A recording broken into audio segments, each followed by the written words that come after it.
Assalamualaikum student, ECD class 3 today I introduce the subject science। Page number student हमारा है 46।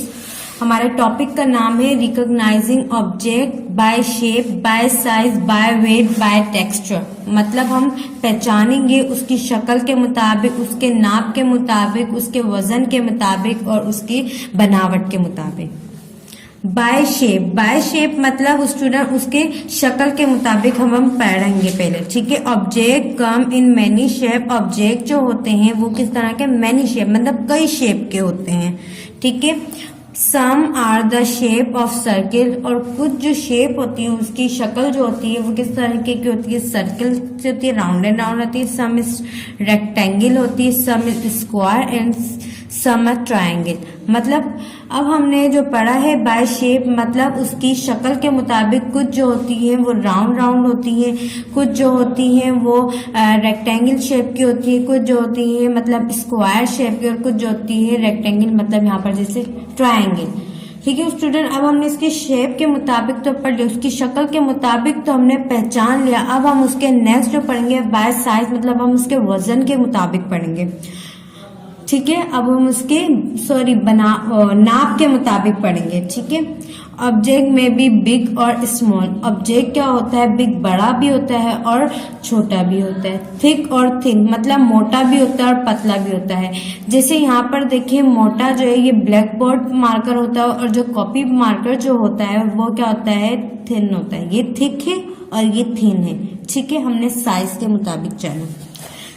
Big और small, ठीक है। बिग मतलब ये बड़ा कप हो गया, और देखिए ये स्मॉल छोटा कप हो गया। मतलब हमने उसके साइज के मुताबिक उसको पहचान लिया, ठीक है स्टूडेंट। अब हम नेक्स्ट पढ़ेंगे बाय वेट। अब उसके हम वजन के मुताबिक जानेंगे। Carrying and moving heavy object require a lot of energy. Carrying मतलब एक जगह से दूसरी जगह, हैवी ऑब्जेक्ट मतलब भारी वजन को लेकर जाते हैं तो उसमें तवन्नाई जो होती है, एनर्जी जो होती है वो ज्यादा लगती है।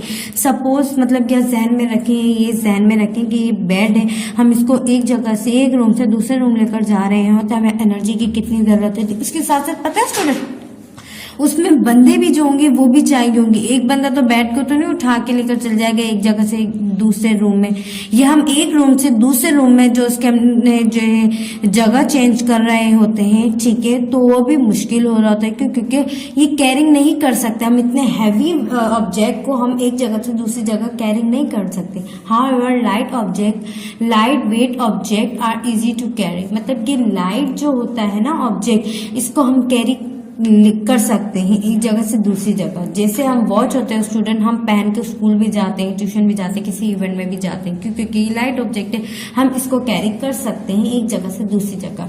लेकिन हम यहाँ बेड ले लें या कोई भी चीज बड़ी ले लें वो हम कैरी नहीं कर सकते। अब स्टूडेंट हमने बाय वेट के मुताबिक भी पढ़ लिया है। हमने by shape, by size, by weight तीनों हमने पढ़ लिया है। अब हम नेक्स्ट पढ़ेंगे। नेक्स्ट हम अपने टॉपिक पे जाने से पहले हम ये पढ़ेंगे थोड़ा सा जीके के सवाल की तरह। ये कैन यू टेल, क्या आप बता सकते हैं, what senses do we use to identify object. कौन सा सेंस ऑर्गन है हम यूज करते हैं आइडेंटिफाई मतलब पहचानते हैं ऑब्जेक्ट को। जैसे अब स्टूडेंट यहाँ पर ये क्या कह रहा है, सेंस नहीं कह रहा है, सेंसेस कह रहा है। मतलब यहाँ एक सेंस नहीं, यहाँ दो सेंस यूज हो रहे हैं। पहला कौन सा सेंस यहाँ यूज हो रहा है, पहला सेंस यहाँ पर यूज हो रहा है स्टूडेंट हमारी आईज के मुताबिक हम देख रहे हैं। और स्टूडेंट हमारा दूसरा जो सेंस है ना वो यूज हो रहा है हमारा स्किन, जिससे हम टच कर रहे हैं।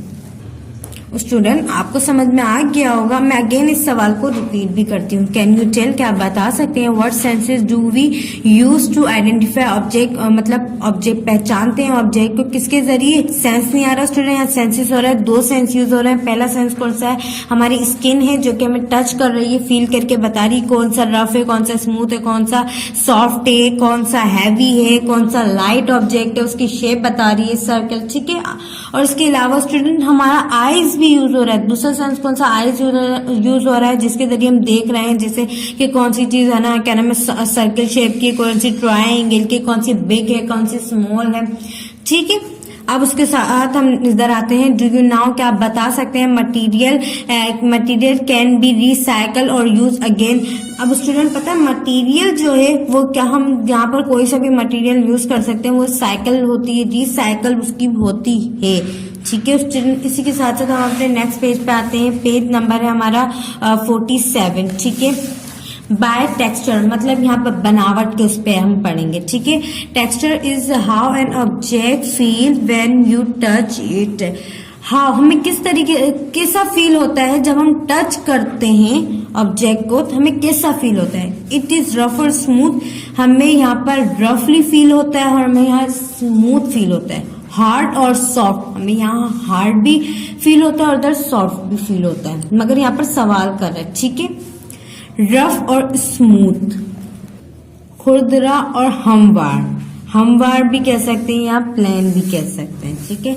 सम object feel smooth when we touch them, कुछ ऑब्जेक्ट जो होते हैं हम उसको टच करते हैं तो हम उसको स्मूथ फील होता है, मतलब हमवार या नरम, वो बिल्कुल हमवार या स्मूथ, वो मतलब बिल्कुल प्लेन फील होता है, ठीक है student. They have smooth surface, क्यों होता है, क्योंकि इसकी स्मूथ बिल्कुल प्लेन सरफेस होती है, इसकी वजह से। Some object feel rough when we touch them, कुछ ऑब्जेक्ट जो होते हैं वो बिल्कुल हम जब उसको टच करते हैं तो खुरदरा फील होता है।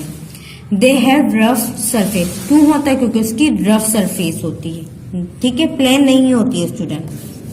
जैसे यहाँ पर रफ सरफेस है और स्मूथ सरफेस है। रफ सरफेस से मुराद यहाँ पर ले लें, यहाँ स्टेम है ना, स्टेम है ना, स्टेम का यहाँ पर जो कॉर्क है ना, इसके ये जो बोलेंगे ब्लैक ब्लैक से जो नजर आ रहा है, ये वाला हिस्सा नहीं, ये वाला हिस्सा जो इसको हम कॉर्क कहते हैं, ठीक है, ठीक है स्टूडेंट। तो ये क्या होता है, ये रफली फील होता है, हम इसको टच करते हैं, कभी आपने ट्री जो है उसको टच किया होगा तो आपको फील हो रहा होगा कि बिल्कुल प्लेन सा फील ही नहीं होता।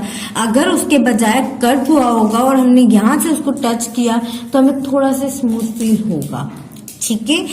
और यहाँ देखिए स्मूथ सरफेस, स्मूथ से मतलब प्लेन या हमवार मतलब ले लें, ठीक है, हमवार या प्लेन मतलब जैसे यहाँ पर टेबल ले लें, बिल्कुल हमवार है, प्लेन है, ये स्मूथ सरफेस हो गई। अब हम आते हैं हम यहाँ पर रफ और स्मूथ, हार्ड और सॉफ्ट, ठीक है। Some object are very hard, कुछ ऑब्जेक्ट जो होते हैं वो कैसे होते हैं, हार्ड होते हैं, वेरी हार्ड होते हैं। We can not squash hard object, उनको जो है हम दबा नहीं सकते, मतलब दबाते हैं, दबा ही नहीं पाते। कैन नॉट स्क्वैश मतलब हम उसको दबा नहीं सकते, क्यों, क्योंकि वो होते ही हार्ड होते हैं। सम ऑब्जेक्ट आर स्मूथ, कुछ ऑब्जेक्ट जो होते हैं वो सॉफ्ट होते हैं, स्मूथ नहीं आएगा इधर, सॉफ्ट आएगा। वी कैन इजीली प्रेस और स्क्वाइज, हम उसको क्या कर सकते हैं, इजीली प्रेस भी कर सकते हैं और उसको हम दबा भी सकते हैं। The rock feel hard to the touch, ये रॉक जो है, ये चट्टान जो है, हम इसको यहाँ पर टच भी करेंगे तो हमें कैसा फील होगा, यहाँ पर होगा एकदम हार्ड फील होगा। क्यों फील होगा स्टूडेंट, क्योंकि हम इसको कोई दबा ही नहीं सकते, क्योंकि ये होता ही हार्ड है बिल्कुल, ठीक है स्टूडेंट। उसके अलावा wool feels soft to the touch, ये ऊन का जो ये बना हुआ है ना ड्रेस या स्वेटर कहते हैं स्टूडेंट से, हम ये बहुत सॉफ्ट होता है, मतलब नरम मुलायम होता है, हम इसको टच करते हैं तो हमें कैसा फील होता है, नरम मुलायम, ठीक है स्टूडेंट।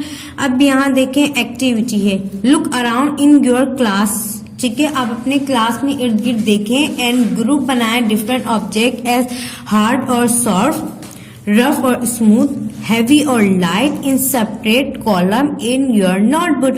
अब आपने क्या करना है कि यहाँ पर जैसे अब यहाँ क्लास कह रहा है ना स्टूडेंट, आप घर पर हैं तो आप क्या करना है, आपने पेन कॉपी लेनी है, उधर कॉलम बनाने हैं, उधर लिखना है, हार्ड ले लें, सॉफ्ट ले लें, स्मूथ ले लें और क्या नाम है हैवी ले लें, लाइट ले लें। इस तरीके से कॉलम बनाकर आपने अपने घर में मतलब रूम में है जिस जगह आपने मतलब क्या करना है, चेक करना है कि कौन सी चीज रफ है, कौन सी चीज स्मूथ है, कौन सी चीज हार्ड है, कौन सी चीज जो है वो क्या नाम है ना हैवी है, ठीक है। इस तरीके से आपने बताना है। इसी के साथ साथ हमारा स्टूडेंट पेज नंबर 47 कंप्लीट हो जाएगा।